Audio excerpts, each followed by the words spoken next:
YouTube, Cameron here. I'm at the 1910 Summit, the veterinary office stop. And look how high I am. Look, there's the view. It's really steep. Get ready. Start digging. There's the Hudson River over there. Getting ready to start digging over here. Let's get started. Great so far, guys. Nothing whole, but look. Nothing whole mason jars left and right. It's not whole, but look. Look at that lid. It's a rare lid. Whittle's patent. It's so cool with grapes on it. I'll save that. Bye. The dump is great. Look at this, got an Alice Mason's patent. Yay! Not super rare, but I'm hoping to find. I was finding broken ones of better jars, so I hope I'll find more. This dump, it goes back to the 1800s. Look, Salader & Co. Mosquito Bite Cure and Insect Exterminator. Whoa, it's a poison bottle. Yay! Okay, let's keep digging. I hope this doesn't develop any cracks or bruises. Back, I got some cool stuff. I got a whole teapot, a giant canning jar, a McKesson Robbins bottle, a crock lid, and that. Oh my god, let's keep digging. Look at that teapot. It's just missing part of the spout, but other than that, it's good. Let's keep digging. Also got the spoon. Let's keep digging. Finding amazing stuff. So anyway, I found this. It was whole. Must have been already cracked. I found this. And then I put it down, and it fell apart the second I put it down. I was so excited, and then it broke. Oh my god. But I've got some really amazing whole stuff, like this stuff over here. Nice beer bottle, aqua salt shaker, a crock lid that I've shown before, and I got a Duffy malt whiskey actually, my first one that I've dug, even though they're quite common. Because I don't normally dig dumpsters all, but yeah, so let's keep digging. Camera's gonna be shaky for this part, but I'm carrying very heavy bags. I got an amazing trip. Excited to show you the review. Yeah, it was amazing. Unfortunately, I didn't film more because I had a meeting with someone for college that I had to do over the phone while I was digging. Fortunately, he's my age. It's what's called a peer mentor. It's basically like an older student who like mentors you, and I'm basically friendly with him. Anyway, I'm getting picked up now. Yeah, and so my peer mentor, I was talking to him for most of the digging time, for like 40 minutes. And so I wasn't able to film during that time, yeah. Except for a time when I paused and then called him back. Bye. Hello YouTube, Cameron here, I'm so happy. So the majority of the review will be upstairs. I'm just showing the items that aren't going up, that I'm not gonna bother taking upstairs right now. So yeah. There's this crock lid, which is a good sign, because that means there might be a crock somewhere in the dump. But I decided to save it, maybe put it in my backyard or something. Yeah, unfortunately it's all chipped up. Still decided to save it. Yeah, that's cool. And then there's this, which I was so excited about. It's my first Duffy malt whiskey. It's super common, but still pretty cool. But look at that. It's so cracked up. Look at that. It's literally like torn to shreds. I mean, it's just amazing it's even still together, that top. So I decided to throw it out because even in mint condition, it would only be worth like $20. It's in terrible condition. Interestingly though, it does have a little fraction of the paper label on the back I wanted to show you. Yeah. Shame it's not in good condition. Look at that. It's a freaking mess. I don't know if it's even still sealed together. And there's this Q-Tex, which I decided not to save simply because, well, for one thing, I already have one. For another thing, it has a bad bruise on it, so I decided not to save it. Yeah. And I'll be back with the rest upstairs tomorrow morning because I'm waiting until it's light outside, so I have better lighting. Quick update, about a day later. Turned out this crackling at the top I don't think it's actually cracks. I think it's like a manufacturer's error of some sort. But there are actual cracks in it too. To be accurate, like there's a crack right there, for example. I think that based on the fact that it hasn't fallen apart yet, even though, and I've been able, like, it doesn't seem actually as delicate as it looks. Yeah, you'd think that would fall apart just from being touched, but look at that little crackle. It's like amber, kind of. Here, let me take this in the light very carefully. Here, we need to get out of the shade. Hold on tight, I don't want to drop it. Yeah, you can see that's actually kind of beautiful. Look at that. Hello YouTube, Cameron here. I'm back with the review. Let's get started.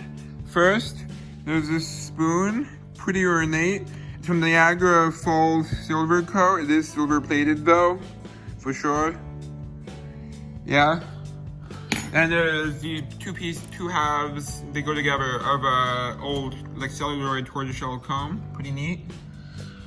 This is like salve jar or salve lid. Has some numbers inside. It says 1177.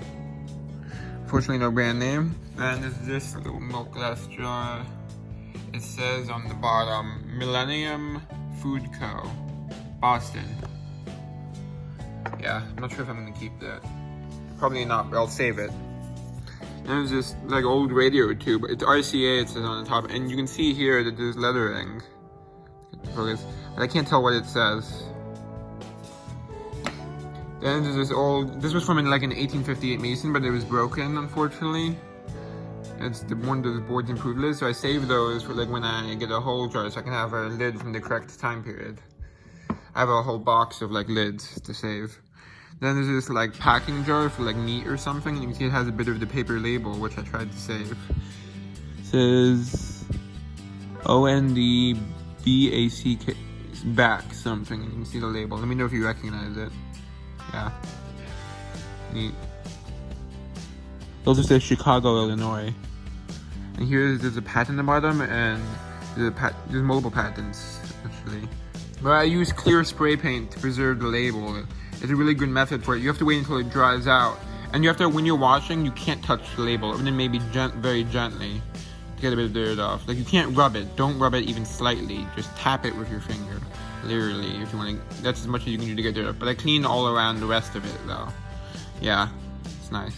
Hopefully a mason jar lid would fit on there. Like a lightning seal lid, actually. This, I think, is one of those things that you use for like to get a sewing needle. A sewing thread into the eye of a needle, but I could be wrong. It has no markings on it. And this is my first ever, at least close to whole teapot, not including metal. That's my first pottery one.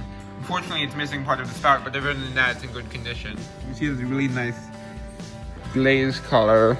Yeah, pretty nice. Fortunately, some staining too, and it's white on the bottom. Unfortunately, no mark, but still really cool. I'm gonna keep that. And there's this glycosylmarine bottle, and I'll show you in a moment. I have another one by this company. This is a tiny little one with like the horizontal, not horizontal, the tilted embossing, you can see. Okay, yeah. Back to here. It's glycosylmarine. That would be a like antiseptic mouthwash. These are machine made. I squirted them between bolt blown and machine made, so they're separate. Okay, but I'm sorry if I have some background noise. I have some other people in the room, unfortunately. Okay, let's keep going. I know this is common, but it's still really good. It's a Father John's Medicine, Lowell, Mass.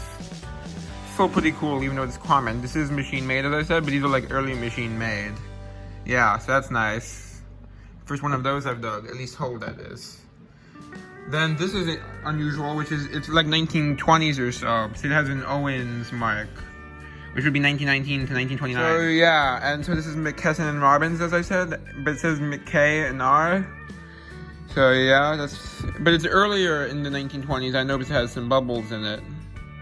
It's in good condition, but it has some dirt in it, which I'll be able to get out with like my tumbling method, where I use cut up copper wire that I found in dumps. I cut it up into small pieces, put it in, and shake, and I'll get the dirt out.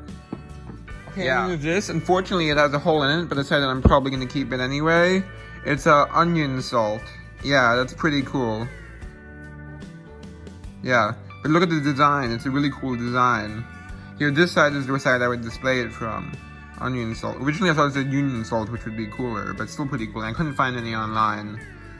Yeah, so most of these stuff is 1910, so that's probably what this dates to. There's a good chance that I'll find a whole one in the dump, based on the fact that I also found another broken one in the dump earlier. Yeah, so I'll keep that at least for now. And then there's this the Westchester County Brewing Co. bottle. That's pretty cool. I haven't seen one of these before. I found a whole history of it, which I'll show now.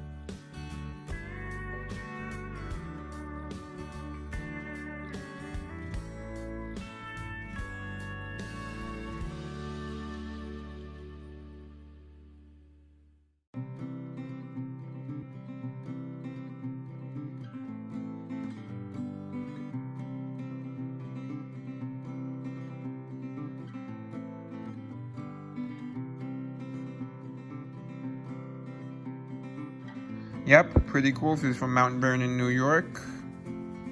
1910s, machine made. And here's something interesting. Unfortunately, it has a crack in it, but other than that, it's in pretty much mint condition. It's a Yonkers Brewery bottle. I've dug one of these before, but I've dug an earlier version, which surprisingly, the embossing is actually kind of different. It's the same design of embossing exactly, but look, one thing, it's lower down, you see, and also it's way bigger on the newer one, because this one's blown, so that's how I know it's older. Yeah, so you can see this one, you can see the size difference in the embossing and the location too. It's lower on the shoulder. Yeah, so that's cool. This is one I brought out from my personal collection, which is also one I dug. Yeah, this is the first, the first stump that has like pretty much all 1910s and older. That's within walking distance of my house that I've discovered. There's other dumps where they have it as late throws or small patches of them, like where there's like maybe 10 bottles, but nothing like that's exclusively this old. Here's a really nice mason jar. What's nice about it, it has it's an Alice Mason's patent with like the hyphens. What's so nice is look at the color, it's like blue.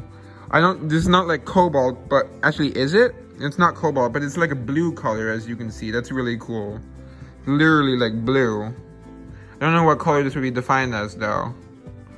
Look at that, it's like a deep blue color. So that's really rare. Yeah, that's really good. Yeah. Okay, pretty cool. Yeah, let's show that in the light. Yeah, that's nice. It's a big one, it's a quart size. Here's something I forgot to film earlier, so I'm coming back to it while editing and stuff. So it says Glown and Torpy. It's a stop porcelain stopper. It actually says Clune and Torpy, not Glown. And you can see there's a nice monogram in the center from Peekskill, New York, which is a town near me actually. So that's cool. Then there's this nice Alkaya toilet cream jar, which is basically the same thing as cold cream, I think. Yeah, with the original lid, which is not in too great condition because it's stained by rust, even though it itself is not rusty. Stained from other stuff in the dump. Yep, okay. Yeah, you can see the mark on the bottom there. I like milk glass, it's pretty. Then this is a super rare lid, which I have the original metal part for, which I could not find any for sale online lids with the metal part, only the glass part. Yeah, so that's cool. It was on a broken mason jar, but of course, since it was broken, I didn't take it. That would have been an amazing jar based on my research. So yeah, the thing is, I found one of these that sold for about $14 without the metal part. And I found one listed for $50 without the metal part. So I don't know exactly what it's worth, but it's worth at least probably $15, probably more. So it's a Whittall's patent in June 1861, which does not mean it's from 1861, but it's probably 1800s.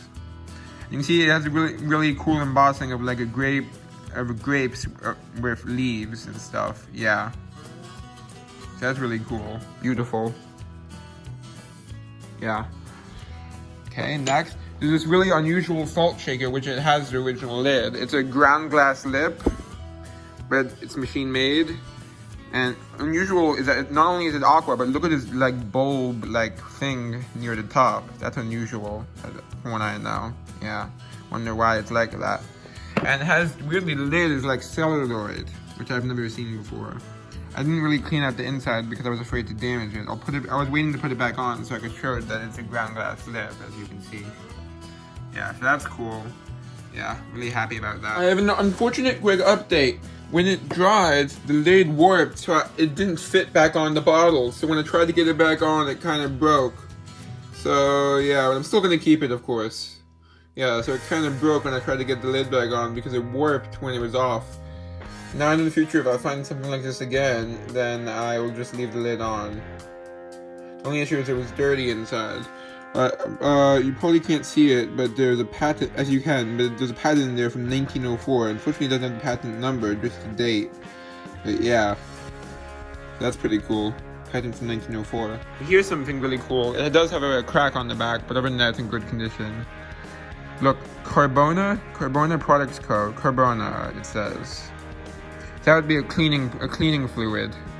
And it's blown in a mold, by the way. We've reached the blown in a mold bottles, which I didn't find too many of, but still really cool. Yeah, not so cool, you know what I mean. I didn't find that many blown, but I found some blown ones. So this is like, probably, I'd guess, but I don't know, like late 1800s, early 1900s. I've dug one of these unembossed, but not as old. I found a machine-made one unembossed in the past, but not an embossed one. I didn't even know these existed. I'm learning over time. That's cool. Yeah, so as you can see, it has a crack in the back. Fortunately, not too severe, though. Okay? And this is super common, but still a beautiful bottle, so I don't know if I'm going to keep it. The seam goes almost to the top, but I think it's blown. It goes until right before the lip, right before the top. Yeah, so it's a Curtis Brothers Preservers, Rochester, New York, and I have a blown, bigger size, larger size version in my room. You can see that like nice bubble there. Yeah, that's nice. Here's a Riker drugstore bottle. That's nice, blown in mold. Yeah, only 2 ounce size. That's nice, small size. And 2 more bottles. There's this, which actually is an error bottle. I'll show you what I mean in a moment. The Great Atlantic, it's common, but I found there is some unusual stuff about it. So it's an extract bottle, the Great Atlantic and Pacific Tea Company, Jersey City, New Jersey. You see, this is the normal side of an embossing A&P extract. But look at this side. It's like moved downwards. I'm not sure if you can see that. Let me try to get better light. One moment. You see, it's like it slid downwards, and you see like the whole top of the end symbol there is gone. See, it like slid downwards. It looks kind of like a 3D letters, kind of. You know what I mean? You see how it slid downwards? It's like it slipped in the mold a bit, as opposed to like this. Yeah, you can see the difference. Okay, and final and best bottle, this. It's also probably the oldest one I dug. Salade & Co. Magic Mosquito Bite Cure and Insect Exterminator, New York. It's probably like 1880s, 1890s. Oh my god, it's so cool. I'm so happy about this. I guess since it's an insect poison, it would be defined as a poison bottle. Yeah, blown in a mold, as you can see. Quite old. That's so cool, and it's like a $50+ bottle. Yeah. Oh my god, that's so cool. I'm so happy. Yeah, that's great. So I'm excited to go there again eventually, but I won't be able to for a while because I love work for my college class. I'm a history major, and because I don't know, I have mentioned it, but I don't know if I don't remember if I cut out the video or not. So I'm mentioning it. I'm a history major with a focus in American history at Purchase College in New York. Yeah, that's cool. I mean, not cool. What am I saying? Okay. Yeah. And I believe that's all. Hope you enjoyed. Time to grape off. What the heck was that?